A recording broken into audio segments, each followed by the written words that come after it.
Happy May the 4th! 3 weeks late, or as I like to call it, my birthday. And seeing how is my birthday is divinely ordained, my opinion is the one we will be accepting as truth about Star Wars. All ego aside, I hope you had a good one. In the morning I had breakfast with my lovely wife while building a Dagobah Lego set with her. We did the annual tradition of freezing Han Solo, but it ran out of Solo cups and our replacement was less than ideal. Later we found ourselves at a local retro toy shop where I got to live out a childhood dream. Anyone got a spare $2,000 I could have? Speaking of retro, I'm currently on the hunt for the Target exclusive retro Star Wars figures. So far I've managed to run down the board game with the brand new old Grand Moff Tarkin and Luke Skywalker, seen here with the 1995 Luke Skywalker figure exclusive from Toys R Us. Did anyone else save the bubbles as a kid and use them as carbonite freezing blocks, or was that just me? Also, the other day my friend just found the Chewbacca figure, and honestly the hunt is starting to kill me psychologically.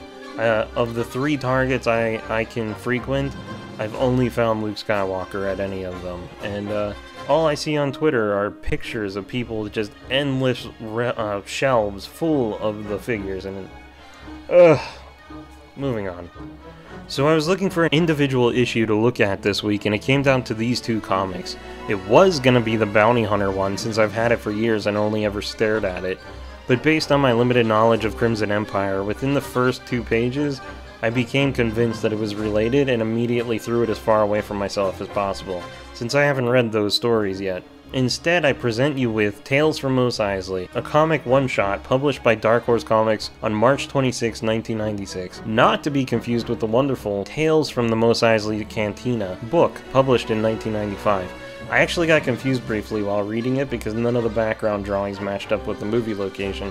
Then I realized these stories are everywhere but the Cantina, and you could really look at this book as a companion to the anthology novel. The comic collects 3 short tales that all appeared previously in Star Wars Galaxy magazine in the early 90s. Man, I loved that magazine.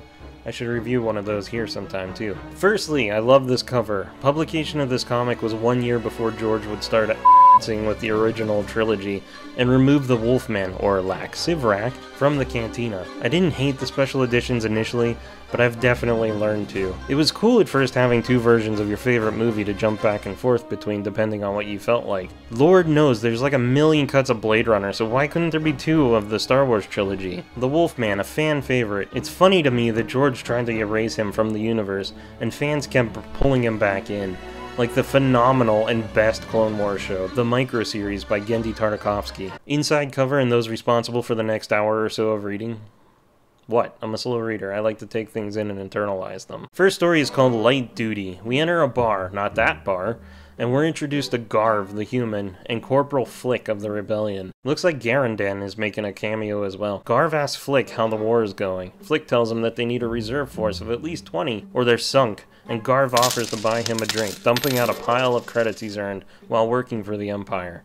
Flick is immediately on edge, of course, but Garv puts him at ease, regaling him of a tale about his 2 weeks spent at Jellyfish Cove. Garv is a mercenary taking whatever jobs come his way, and the Empire has offered him an opportunity because his dossier depicts him as a loner. They also casually mention that the Empire has a dossier on everyone. I find that hard to believe in a galaxy of untold trillions. Also, I would think that an agoraphobe would be better suited to his task of living in a lighthouse. He's told to stay indoors on foggy days and never go out at night. His replacement will be there in 2 weeks. The Imperial leaves, and Garv endears himself to the audience, calling him an Imperial snot-nose. Inside his post, Garv wonders about the lack of girly art and posters on the wall. Hey hey. The only decoration being a message that Dando was here.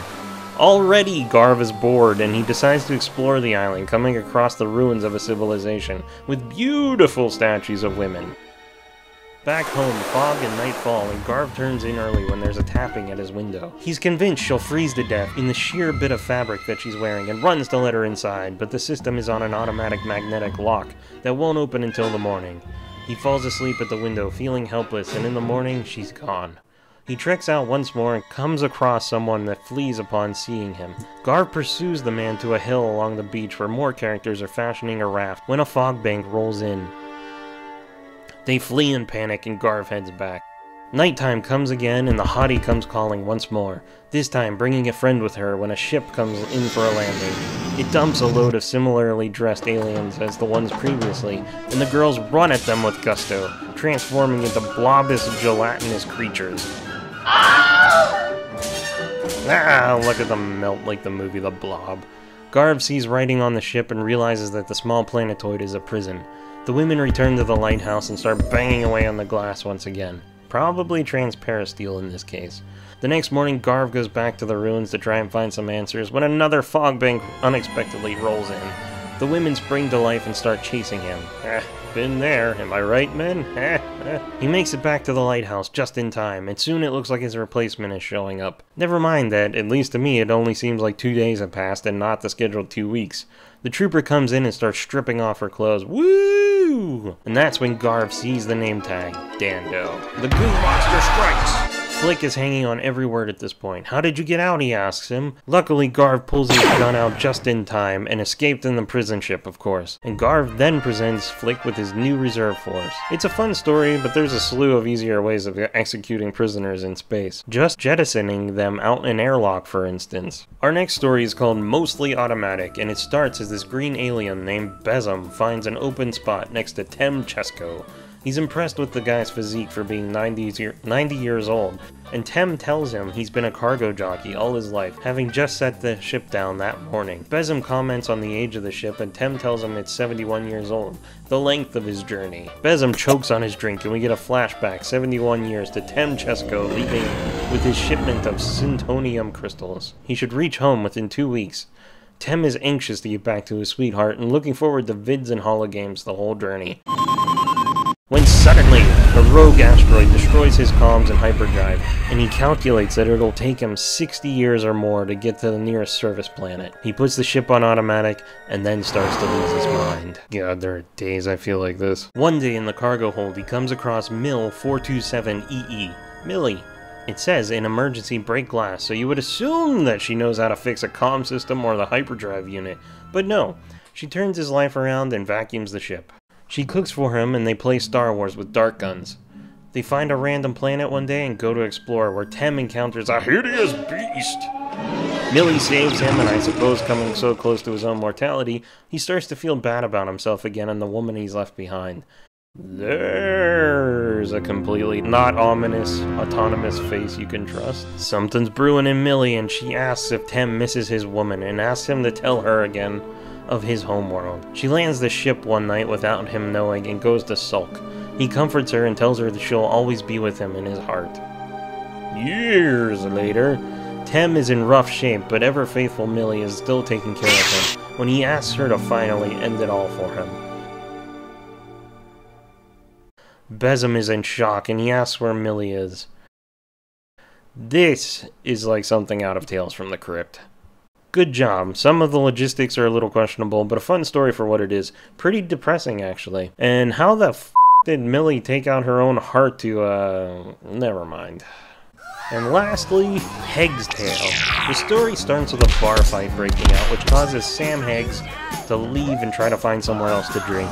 I like the Dancing Girl's double-fisted punch here. Does that move actually do anything outside of Star Trek, the original series? His design is a little confusing to me at first, because if I was just glancing through this, I would swear he was the same person as Tem Chesko from the previous story. There's an art lesson for you kids. Make sure your characters look different enough from each other that you're not going to confuse the audience. He encounters this bounty hunter in an alley downing a bottle of Vastian rye, and Sam offers to trade him some shiny new Grumpf eggs for a sip. What the heck is up with his face here? I know that he's trying to sell the kid on how wonderful these eggs are, but is that a tongue or something? The guy hasn't even looked remotely interested yet. He relents and lets the man have a sip of his rye, in exchange for a taste of the egg, and also agrees to one more sip if Sam can tell him a good story about how he wasn't torn limb from limb retrieving the eggs. The tale within a tale begins when Sam was out tracking Bemis Hide and tripped over a nest. He relishes his good fortune, and when he hears the scream in the distance, and runs to investigate, coming across a jungle in the middle of the ice planet. Sam catches up to the screaming lad when a Grumpf appears from nowhere, chasing him and smashing into his ship. He sees the kid drop his backpack in a moment of foreshadowing. Sam tells him to climb a tree as he starts blasting away at it as a distraction, but the lasers pass right through the beast, as does Sam's hand through a plant. It's then that he realizes that the jungle isn't there at all, and Sam immediately assumes there's a rip in the space-time continuum. As you do, because neither seem to be able to see Sam, though the kid can hear him. Then he realizes what he has to do. Sam runs back to the eggs and starts blasting away at them, until finally he hits the right one and the monster fades into nothingness. Soon after, the kid and Forrest also follow suit, and he thanks the old man. Sam explains that the monster faded because he blasted the eggs and therefore it was never born.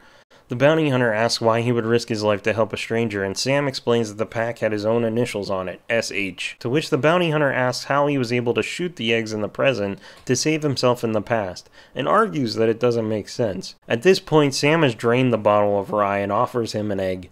The bounty hunter takes a swig and immediately spits it out, saying that it tastes like battery acid.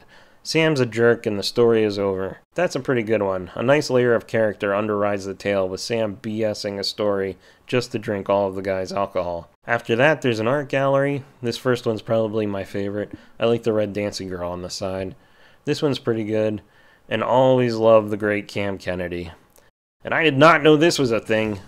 I wish they would have done a continuous series like this, but I guess the Star Wars Tales comics took up that mantle eventually, even though they're not really canon for the most part. I would love to do my own anthology series as a spin-off in the future, and I appreciate the Twilight Zoniness of this issue. Is there anything else that I can take away from this comic to put towards my own series?